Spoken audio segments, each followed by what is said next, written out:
అసలు రాజశేఖర్ రెడ్డి గారు చేసిన జలయజ్ఞంలో వచ్చిన ఆయకట్టే తప్ప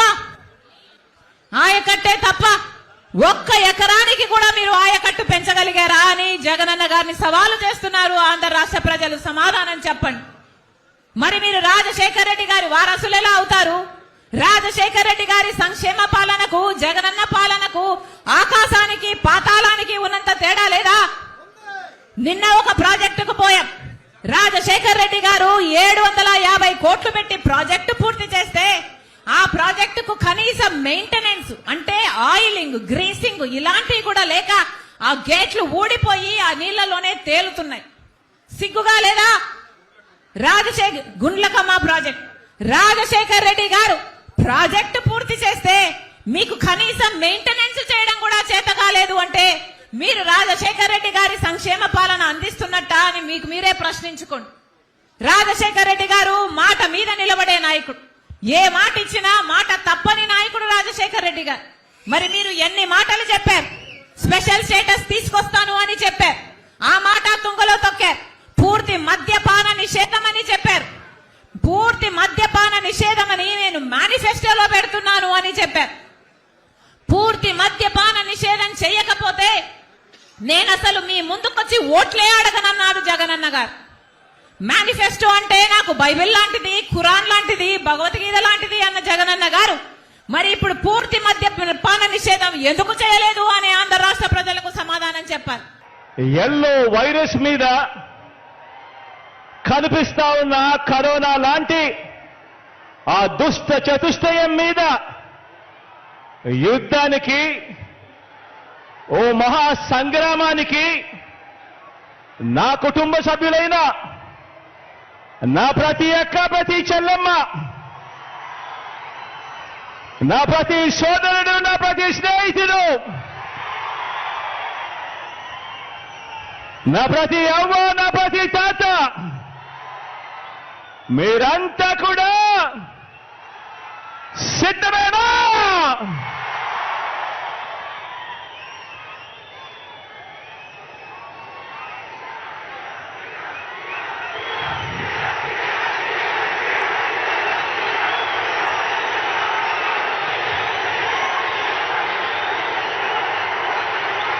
రామాయణము, మహాభారతము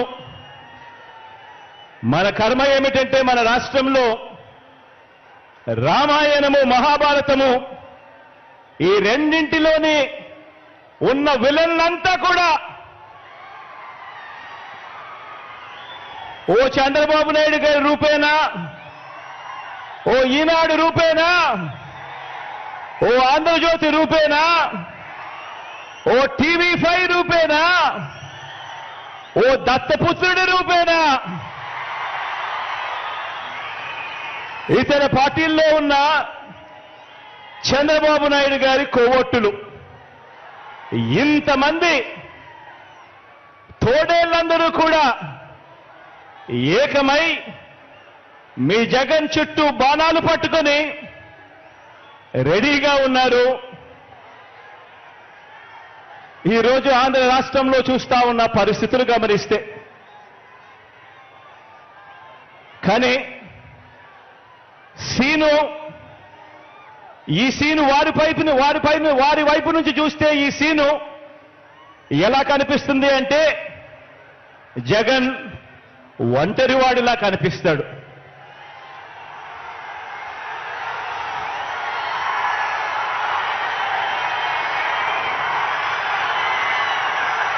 వాళ్ళ వైపు నుంచి చూసినప్పుడు ఇంతమంది తోడేళ్ల మధ్యన జగన్ ఒంటరివాడి మాదిరిగానే కనిపిస్తాడు. కానీ నిజమేమిటి అనంటే ఇక్కడ కనిపిస్తా ఉన్నదే నిజం.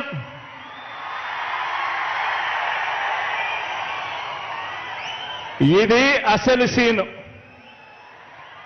ఇన్ని లక్షల హృదయాలలో, ఇన్ని కోట్ల మంది హృదయాలలో మీ జగన్ మీ గుండెల్లో మీరు స్థానమిచ్చి మీ ఇంటి బిడ్డగా మీ జగన్ మీ గుండెల్లో ఉండడం ఇది నిజం.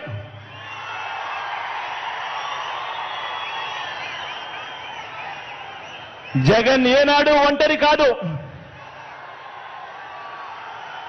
జగన్ ఏనాడు ఒంటరి కాదు.